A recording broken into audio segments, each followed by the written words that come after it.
You already know the feeling. You walk into the room and you can tell nobody's on your side.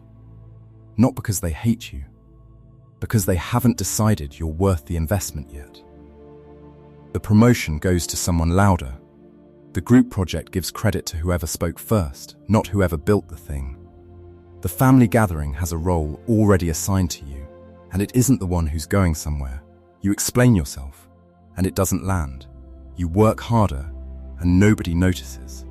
You wait for someone, anyone, to say, "I see what you're doing. Keep going." Nobody says it. So you start doing the thing that feels like the only option left. You push louder. You over-explain. You try to prove it, fast, to whoever's watching. Because surely if they just understood, they'd finally root for you. And it backfires. It always backfires. The harder you push for validation you don't have, the more it looks like you need it, and the less anyone gives it to you. Here's the reframe you haven't been offered. This isn't a personality problem. It isn't a "you need thicker skin" problem. It's a positioning problem, and positioning problems have solutions that have nothing to do with being liked. 25 centuries ago, a general named Sun Tzu wrote a text that still shapes how militaries, executives, and negotiators think today. Not because it teaches aggression, but because it teaches the opposite. Sun Tzu understood that most contests are decided long before anyone throws a punch, through preparation, positioning, and the discipline to stay unreadable while everyone else reveals themselves. He wasn't writing for people with an army behind them. He was writing for commanders who often had fewer resources, less support, and no guarantee of loyalty from their own ranks. He knew what it meant to advance without cover. One idea attributed to him has outlived every war he ever fought. Know yourself and know your terrain, and you need not fear the outcome of 100 contests. This video is going to walk you through 7 strategic laws for advancing in exactly the conditions you're in right now. Unsupported, underestimated, maybe even quietly opposed. Not laws for becoming louder, laws for becoming harder to stop. By the end, you'll understand why the absence of cheerleaders might actually be your advantage. Why explaining yourself is costing you more than it's earning you, and what it actually looks like to build a position so solid that support becomes irrelevant. Stay to the 6th law. That's where most people quit, right before the position turns. #Law 1, the absence of applause is not the absence of a path start here, because this is where most people get stuck before they even begin moving. You've been taught, quietly and constantly, that progress needs an audience, that if people aren't clapping, you must be doing it wrong. That validation is a kind of proof you're on the right track, proof you're not delusional, proof you're allowed to keep going. This is a trap. And it's a trap Sun Tzu would have recognized immediately, because he built his entire approach around a harder truth. The campaign that depends on morale from outside forces is already unstable. The campaign that depends on its own internal order can survive with no outside support at all. Applause is not evidence, it's weather. It changes with the room, the mood, the politics, the day. If you calibrate your effort to it, you will be recalibrating constantly, and you will never build anything that holds. Here's the distinction that matters. There's a difference between being unsupported and being wrong. Most people collapse the two. No one's rooting for me, so maybe this isn't worth pursuing. That's not strategy. That's outsourcing your judgment to a room that was never obligated to see your plan the way you see it. Sun Tzu's commanders didn't wait for the villages they marched through to cheer them on. They moved on the strength of their own preparation, their own read of the terrain, their own internal clarity about the objective. The absence of a welcoming crowd changed nothing about whether the campaign was sound. Ask yourself the question underneath the loneliness. Is this path actually unsound, or is it simply unwitnessed? Those are 2 entirely different problems. and they require two entirely different responses. An unsound path needs revision. An unwitnessed path needs nothing but continuation, and the discipline not to confuse silence for a verdict. There's a cross-validation point worth sitting with here. Researchers who study motivation have long distinguished between two very different fuel sources for effort. One that depends on external recognition, and one that's anchored in the person's own sense of meaning and competence. The first is fragile by design. It runs out the moment the audience looks away. The second is durable precisely because it doesn't need anyone else's eyes on it to keep functioning. What you're being asked to build here isn't indifference to other people. It's a fuel source that doesn't run dry when the room stays quiet. Consider a composite figure. Call him Daniel. Daniel spent 2 years on a project nobody at his company understood yet. No department wanted to fund it. No one asked how it was going. In his early months, he made the mistake almost everyone makes. He treated the silence as a signal. He assumed if it mattered, someone would have noticed by now. He started shrinking the scope, apologizing for the resources it used, quietly preparing to abandon it the moment someone gave him permission to. Then, he did something different. He stopped checking the room for a verdict and started checking his own metrics, the ones only he was tracking, the ones that had nothing to do with who was watching. The project wasn't failing, it was simply early, and early things are, by definition, unwitnessed. He kept building. 18 months later, the same silence that had once felt like rejection turned out to have been nothing more than distance. The natural distance between starting something and it being visible to people who weren't there for the start. The lesson isn't that Daniel was eventually validated, though he was. The lesson is that for 18 of those months, he had to operate as though validation might never come, and build anyway. That's the discipline. Not optimism that support is coming. Capability that doesn't require it. There's a particular kind of person who never builds anything worth building, and it isn't the person who fails loudly. It's the person who quietly downgrades every ambition the moment it stops receiving applause.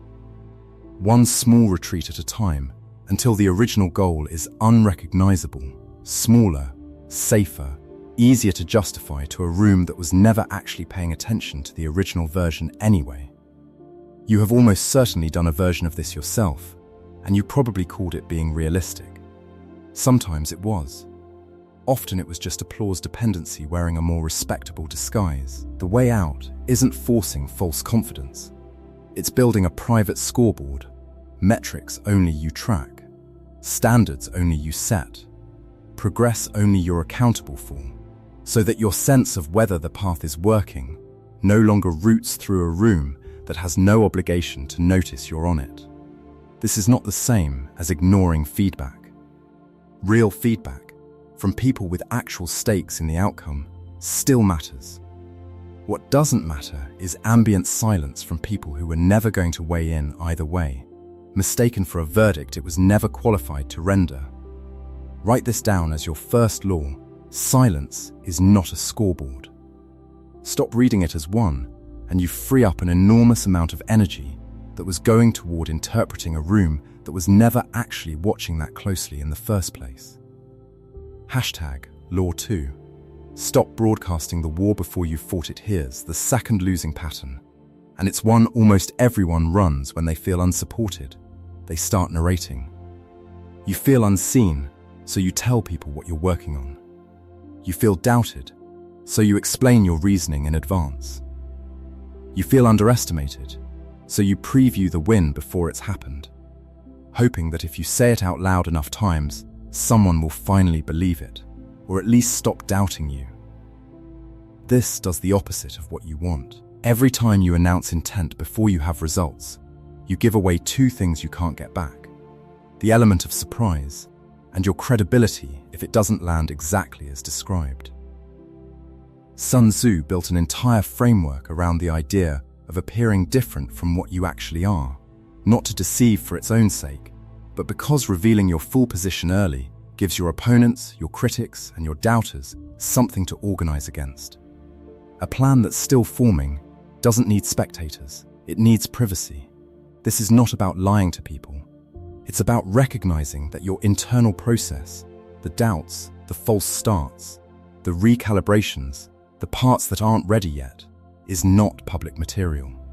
Not because it's shameful, because it's unfinished, and unfinished things get picked apart by people who have no responsibility for finishing them. Think about what actually happens when you over-explain a plan that hasn't produced anything yet. You're not building belief. You're inviting scrutiny you can't yet survive. People fill the space between your announcement and your result with their own narrative, usually the narrative it takes the least effort to construct, which is rarely a generous one. Then, when you finally do produce something, you're not just presenting the work, you're defending it against months of low-grade doubt you manufactured yourself by talking too early. There's a version of this that shows up constantly in negotiation research. People who reveal their full position, their full reasoning, and their full urgency before the other side has to reveal anything consistently negotiate worse outcomes for themselves. Not because they were wrong, but because information asymmetry is a form of power, and they gave theirs away for free, in exchange for nothing but the temporary relief of being heard. The same dynamic plays out anywhere you're trying to build something under scrutiny. Talking early feels like connection, but it functions like exposure. This doesn't mean going cold or secretive with everyone in your life. It means being deliberate about what's still forming versus what's finished enough to share, and holding the line between the two, even when the urge to explain yourself is loudest. Notice when the urge hits. It's almost always in the moment right after doubt. Someone raises an eyebrow.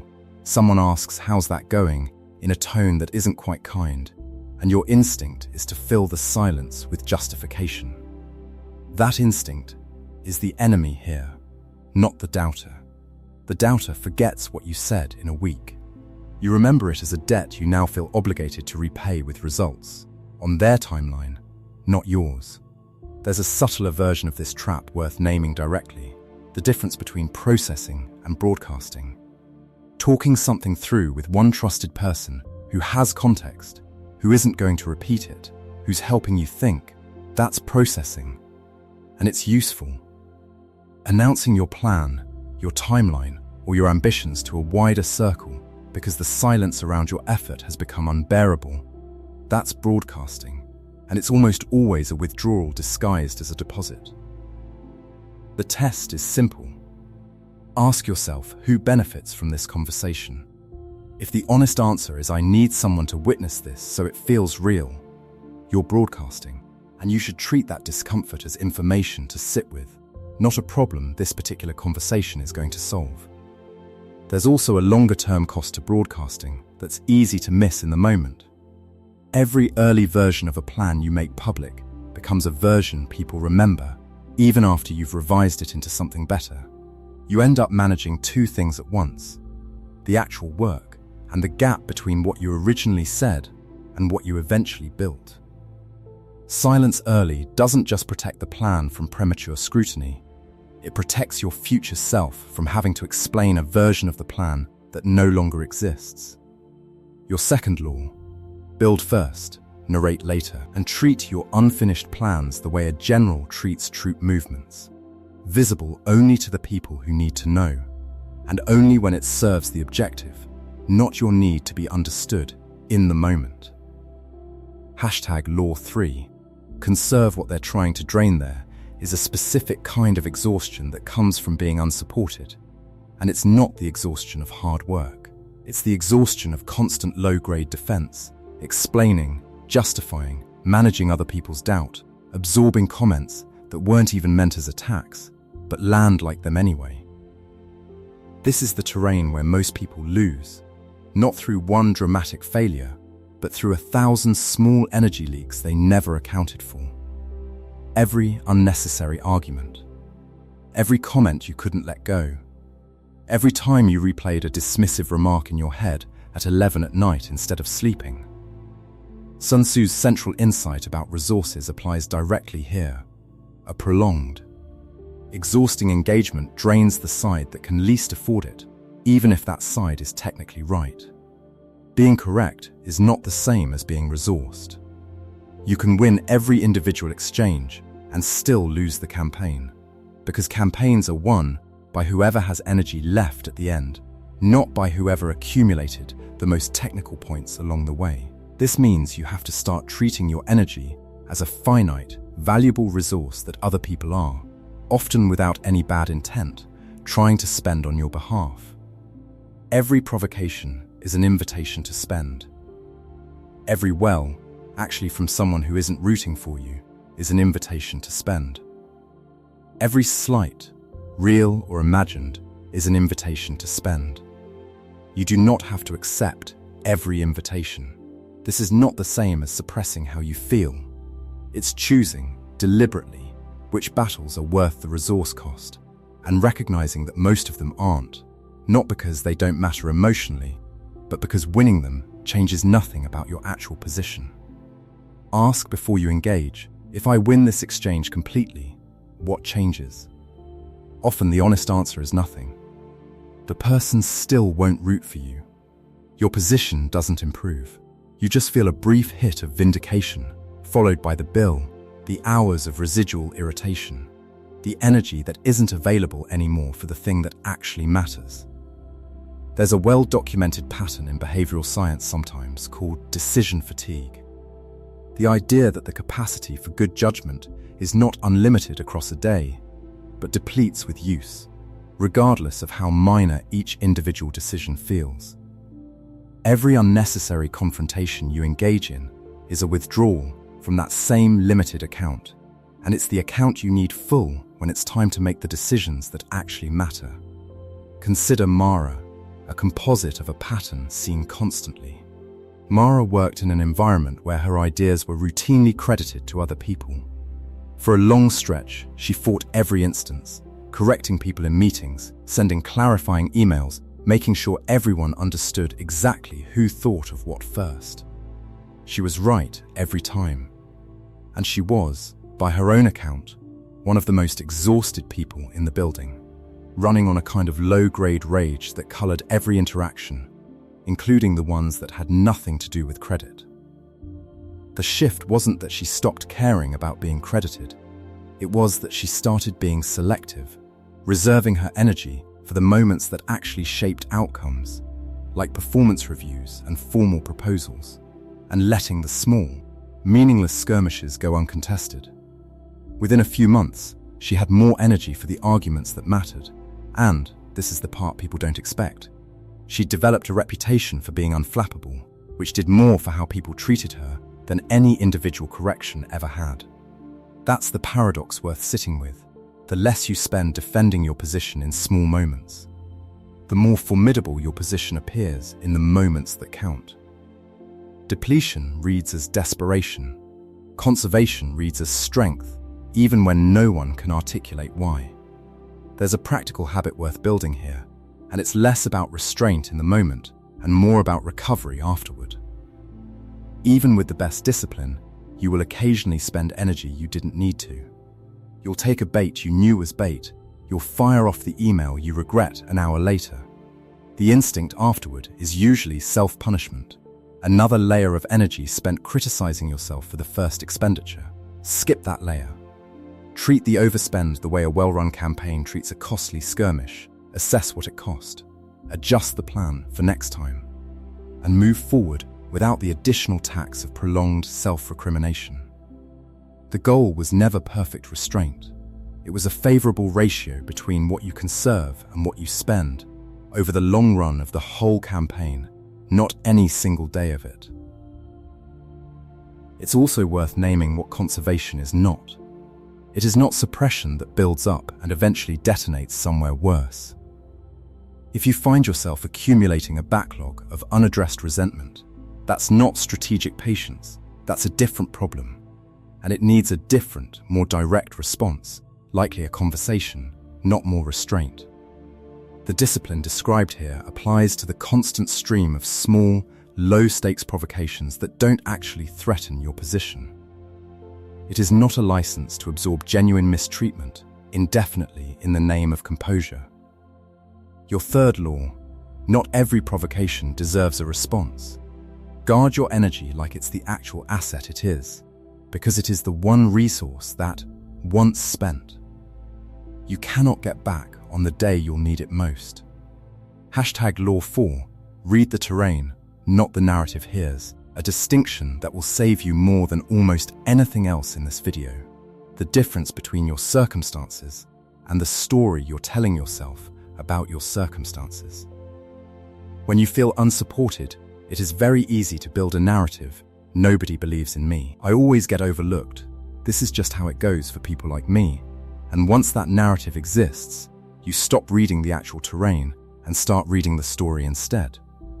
Every new event gets filtered through it. A neutral comment becomes evidence of dismissal. A missed invitation becomes evidence of exclusion.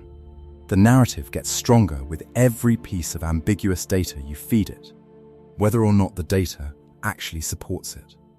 Sun Tzu placed enormous weight on accurate terrain reading, understanding the actual ground you're operating on, not the ground you assume or fear you're operating on. A commander who mistakes a narrow pass for open field or misjudges which direction is actually advantageous loses regardless of how brave or determined his forces are. Accuracy, not attitude, determines the outcome. This is uncomfortable because narrative feels like protection. If nobody roots for people like me, then it's not really about you. It's about the category you belong to. And that's a softer thing to carry than I haven't yet built the kind of position that earns support. But soft explanations that aren't accurate keep you stuck. Because you can't strategically respond to a story. You can only strategically respond to terrain. So do the harder thing. Separate what actually happened from what you concluded about what happened. Someone didn't respond to your message. That's terrain. They're avoiding me because they don't respect me. That's narrative. And it may or may not be true. You don't have enough information yet to know. Most people skip straight from terrain to narrative without ever checking whether the narrative is earned. This connects to something researchers who study thought patterns call reappraisal, the practice of deliberately re-examining an automatic interpretation of an event before accepting it as fact. It's not about forcing positivity. It's about correctly identifying that the interpretation and the event are two separate things, and that the interpretation is where almost all of the emotional damage actually lives. The event of someone didn't respond costs you almost nothing. The interpretation "I am the kind of person people don't bother responding to" can cost you months. Practically, this means building a habit of pausing before you accept your own narrative. What actually happened, in terms a stranger with no stake in this could confirm? And separately, what did I decide that meant? Treat the second question as a hypothesis, not a fact. Go looking for terrain that would disprove it, the same way a careful commander scouts the ground instead of assuming it based on the last battlefield he lost on. This is also where you start noticing your actual advantages, which the narrative had been hiding from you. Being underestimated means people aren't watching closely, which means you have room to build without interference. Being unsupported means you're not carrying the expectations, politics, or obligations of a visible favorite, which is its own kind of freedom. These aren't consolation prizes. They're real tactical features of the terrain you're standing on, and you cannot use them if you're too busy narrating your own defeat to notice they're there. There's a specific test that helps here, and it's worth keeping close. Could you write down what happened in a single neutral sentence, the way a report would describe it, with no adjectives borrowed from how it felt? They didn't reply for 4 days is terrain. They didn't reply for 4 days, which proves they've written me off adds a clause that isn't observation anymore. It's conclusion. Arrived at without evidence, dressed up as fact because it's more familiar than uncertainty. Uncertainty is uncomfortable. Narrative resolves the discomfort quickly, at the cost of accuracy. Learn to tolerate the discomfort a little longer, Because the terrain usually reveals itself if you wait for more data instead of manufacturing a conclusion to end the waiting early. This also applies in the other direction, and it's worth a brief caution. Don't swap a pessimistic narrative for an unearned optimistic one just to feel better. They're definitely busy, and it means nothing is exactly as unproven as they've written me off if you have no actual information either way. The goal isn't positive thinking. It's accurate thinking, holding the uncertainty as uncertainty until the terrain actually clarifies, rather than resolving it prematurely in whichever direction feels more comfortable in the moment. Your fourth law: read the ground, not the story about the ground. The terrain is almost always more workable than the narrative makes it feel. #Law 5, let them misjudge you. This is the law that tends to unsettle people the first time they hear it, because it runs directly against the instinct to correct every misjudgment the moment it happens. When you're underestimated, there's an almost gravitational pull to fix it immediately, to make sure everyone understands your actual capability. Right now, before another day passes with them thinking less of you than you deserve. This feels urgent. It rarely is. Sun Tzu's writing on appearing capable when incapable, and incapable when capable, gets frequently misread as advice about trickery. It isn't. It's advice about timing. There is enormous strategic value in being misjudged in a direction that keeps people from paying close attention to you. Because attention, especially the skeptical kind, is a form of resistance. People who've written you off stop actively working against you. They redirect their energy elsewhere toward whoever they consider the real threat or the real contender. That redirection is room to build, without the friction of someone actively contesting every move you make. The instinct to correct every misjudgment in real time is actually a subtle form of the same energy leak from Law 3. Each correction costs you resources, and, worse, it draws attention back toward you before you're ready for that attention, before the thing you're building can withstand close scrutiny. There's a harder version of this to sit with. Sometimes the correction you're desperate to make isn't really for them. It's for you. It's not strategic information they need. It's relief you need. The relief of being seen accurately. That relief is real, and the desire for it is not a flaw.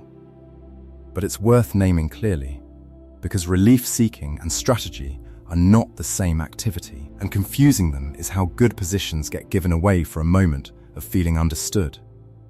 Ask yourself, before you correct a misjudgment, does fixing this now improve my position, or does it just make me feel better in the short term? If it's the second one, you're allowed to want that, but know what you're spending to get it. This also reframes what being underestimated actually is. It isn't an injury, it's cover.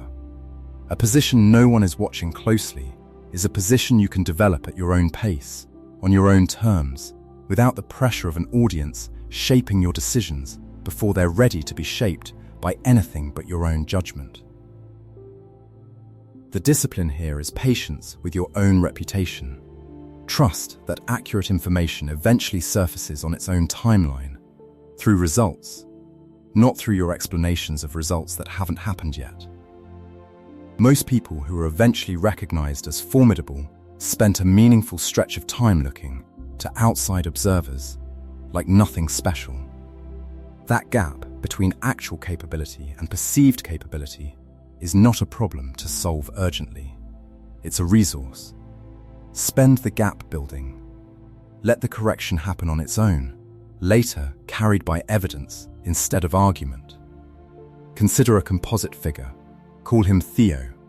Early in a career transition, Theo was consistently treated by a particular colleague as someone out of his depth, given simpler tasks, left out of higher stakes conversations, gently but persistently underestimated in a way that used to send him straight into correction mode.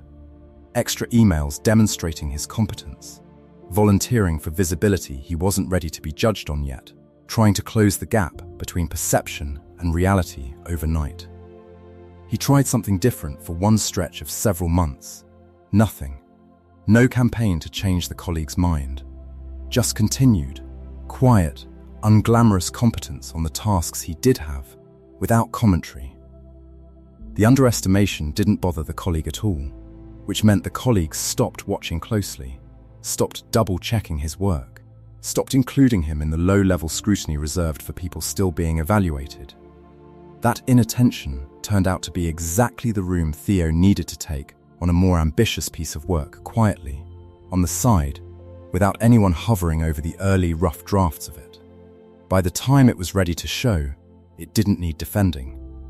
It simply corrected the record on its own, in a single moment, more efficiently than months of correction ever could have. The instructive part isn't that Theo was eventually right about himself.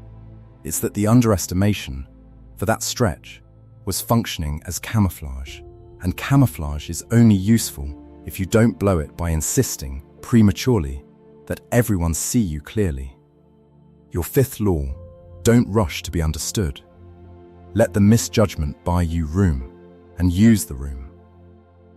#Law 6, the turning point, holding the line when it costs you something real. This is the chapter where everything you've learnt so far gets tested, because up to this point, the discipline has been relatively low stakes.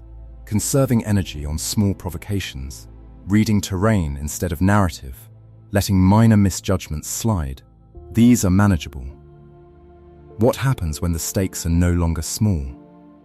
Here is the moment this video has been building toward. The moment where you are about to lose something that matters. A role, a relationship, an opportunity, a piece of your own credibility. And every instinct in you is screaming to abandon the discipline and fight visibly, loudly, immediately to defend yourself. This is the highest stakes version of everything covered so far, compressed into a single decision point. You've been unsupported for a long stretch. You've conserved your energy. You've resisted the urge to over-explain. You've let people misjudge you, trusting that results would eventually correct the record. And now, right when it would cost you the most to hold that line, someone challenges you directly, takes credit for something that was yours, or makes a decision that affects your future without consulting you, or simply says, out loud, in front of people whose opinion matters, that they don't think you're capable of what you know you're capable of. Everything in you wants to answer immediately, forcefully, in the moment, to make sure the record is set straight right now, in front of the same audience that just witnessed the challenge.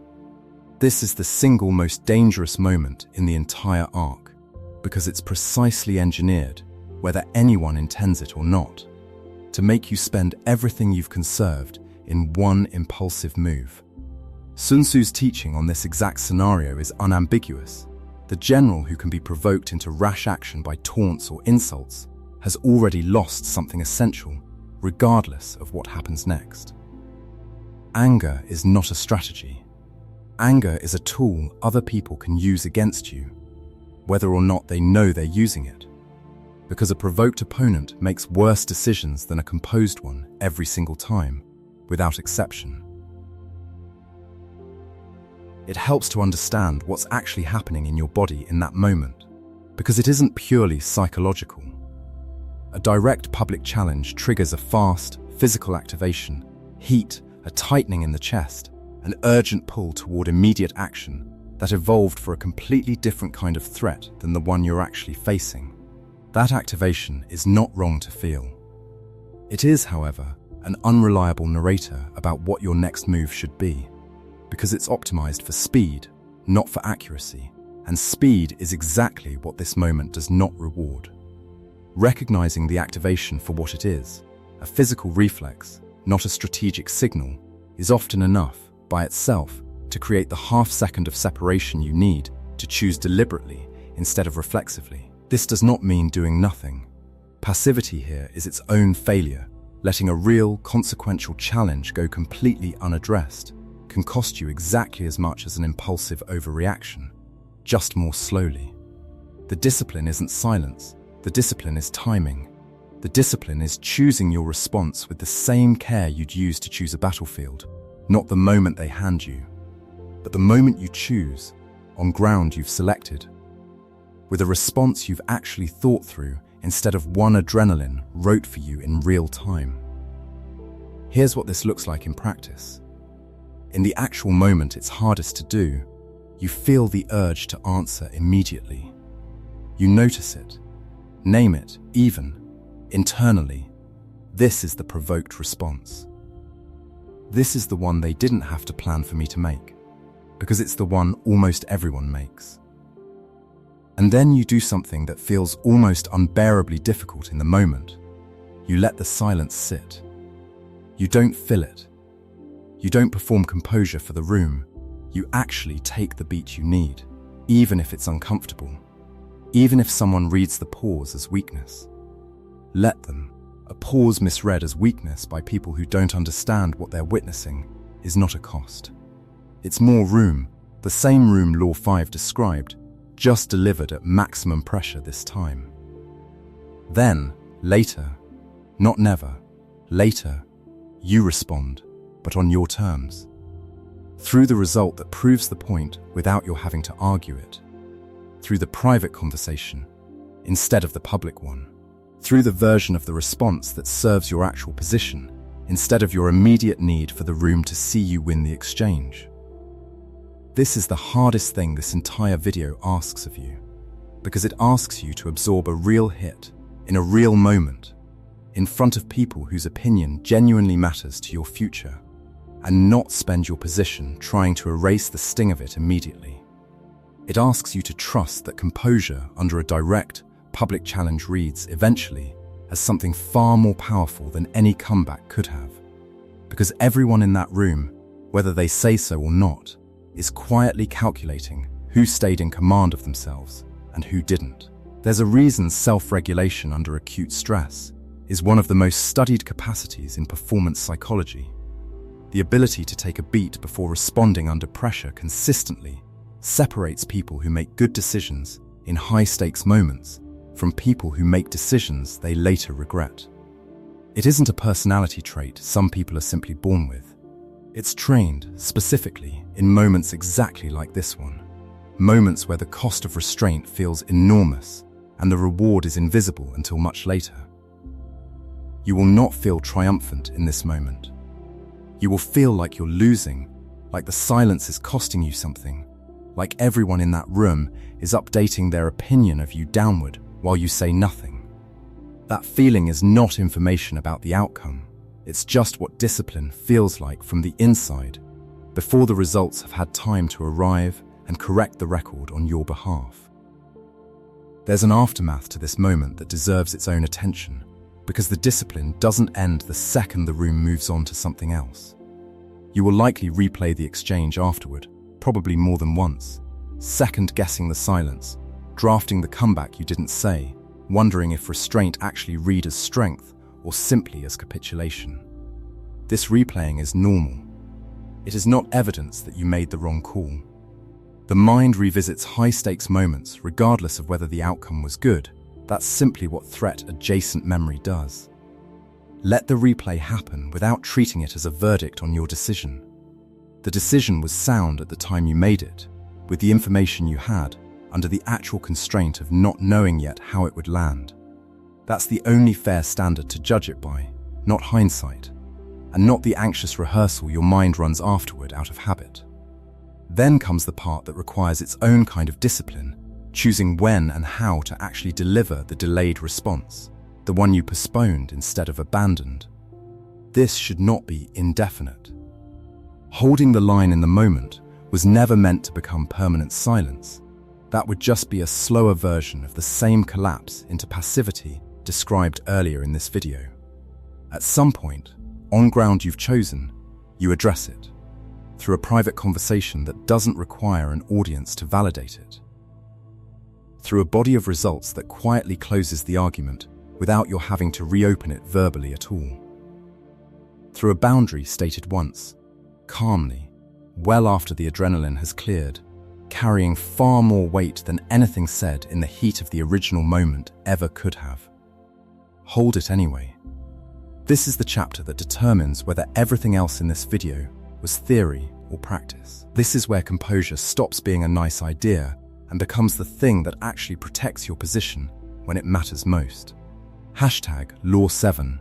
Move like water, arrive like inevitability. After the highest stakes discipline comes the quieter, harder won law, adaptability without attachment to a fixed plan. Sun Tzu's most enduring image is water, formless, taking the shape of whatever ground it moves through, never fighting the terrain directly, always finding the path of least resistance toward its objective. This is not the same as having no direction. Water always moves downhill toward a destination with total consistency of purpose. What it lacks is rigidity of method. This matters specifically for you, right now, because unsupported positions require more adaptability than supported ones, not less. When you have institutional backing, a fixed plan can survive some friction. Other people absorb the shocks for you. When you're building without that backing, a fixed plan that meets unexpected resistance simply breaks, because there's no structure around you to compensate for the miscalculation. This means holding your objective firmly while holding your method loosely. The goal doesn't move. The path to it should move constantly, in response to whatever terrain actually presents itself, not the terrain you originally planned for. Most people do the opposite. They fall in love with the plan instead of the objective. And when the plan meets resistance, they either force it through at enormous cost, or they abandon the objective entirely, mistaking a failed method for a failed goal. Neither is necessary. The plan was never the point. It was one route among many towards something that matters more than the route. By this point in the arc, you've built the internal architecture that makes this kind of adaptability possible. You've stopped needing applause to validate the path, so you're not attached to any single version of the path looking a certain way to outside observers. You've stopped over-explaining, so you're not locked into a story you'd have to publicly abandon if the method changes. You've conserved your energy, so you have the resource reserves to actually pivot instead of just gritting through a method that's clearly not working. You've learned to read terrain instead of narrative, so you notice when the ground has changed before you waste months operating as though it hasn't. You've let yourself be underestimated. So pivoting doesn't cost you a reputation you were never trying to protect in the first place. And you've held the line under direct pressure, so you know now from lived experience that you can absorb a real hit and still be standing, still be moving, still be advancing toward the same objective. This is what arriving like inevitability actually means. Not a dramatic entrance, not a moment where the room suddenly erupts in applause you'd stopped needing anyway. It means showing up, eventually having built something real, in a way that looks, to the people who weren't paying attention the whole time, like it simply happened all at once. They didn't see the terrain reading. They didn't see the conserved energy. They didn't see the moment you held silent under direct challenge. They just see the result, and the result looks inevitable, because by the time it arrives, it is. There's a question worth carrying forward from here, because adaptability without any discipline at all is just a polite name for giving up early. How do you tell the difference between a method that needs to change and an objective you're quietly abandoning under the disguise of adapting? The honest test is whether the underlying reason for pursuing the objective in the first place still holds. If it does, and only the route has stopped working, that's a signal to adapt the method. If the reason itself has quietly dissolved, if you're only still pursuing this because you'd feel like you failed by stopping, that's a different conversation entirely, and pretending it's a method problem just delays a decision that deserves to be made honestly. Water is instructive here precisely because it never confuses the two. It doesn't ask whether flowing downhill is still a good idea. That's settled, permanently. What it constantly reassesses is only ever the shape of the ground directly in front of it. Borrow that same clarity. Keep the destination outside the negotiation entirely, and put everything else, timeline, method, sequence, even the definition of what success looks like along the way, inside it, open to revision the moment the terrain calls for it. Your seventh law: hold the destination, release the method. Let your path be water, and let your objective be the only thing about you that never moves. #resolution and integration here is what's actually happened over the course of these 7 laws. Even though it may not have felt like a single continuous shift while you were reading through them, you started this video in a familiar posture, reactive, exhausted, interpreting silence as verdict, spending energy on every provocation, narrating a plan that wasn't ready to be seen, correcting every misjudgment the moment it appeared, and, underneath all of it, waiting for someone to finally give you permission to believe your own position was sound. That posture is gone now, or at least it's been given a serious challenger. What replaces it isn't confidence in the loud, performative sense. It's not a louder voice in the room, a sharper comeback, a more visible campaign for validation. What replaces it is something quieter and, frankly, more durable: command of yourself, independent of whether anyone in the room has decided to root for you yet. This is the actual victory Sun Tzu was describing, over and over, in nearly everything he wrote. Not domination over an opponent. Command over the one variable that was always fully within your control: your own reactivity, your own energy, your own timing, your own willingness to let the story others tell about you run ahead of the truth for a while, because you trust the truth to catch up eventually, on its own schedule, carried by results instead of your explanations. Notice what happens to a room when someone stops needing it. Not performing indifference, actually not needing it, because their sense of their own trajectory no longer depends on the room's opinion of it. That person becomes almost involuntarily harder to dismiss, not because they demanded respect, but because they stopped acting like respect was a resource they were short on.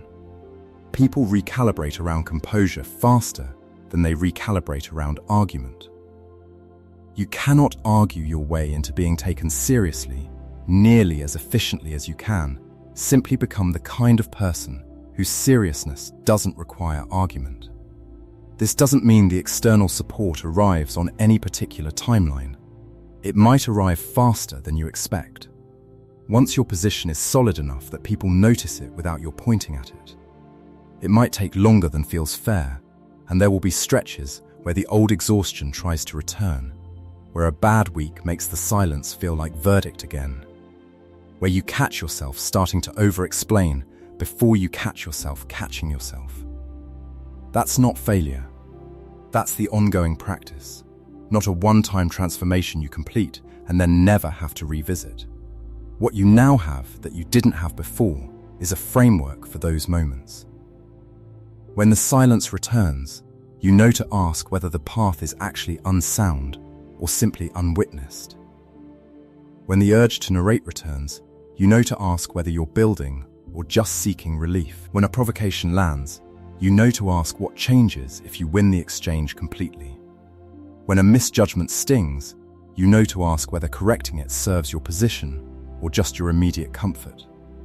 When a real challenge arrives, and it will, because real challenges always eventually arrive for anyone building something worth building, you know now that you have already survived one, and that the silence you held in that moment did not cost you what it felt like it was costing you in real time.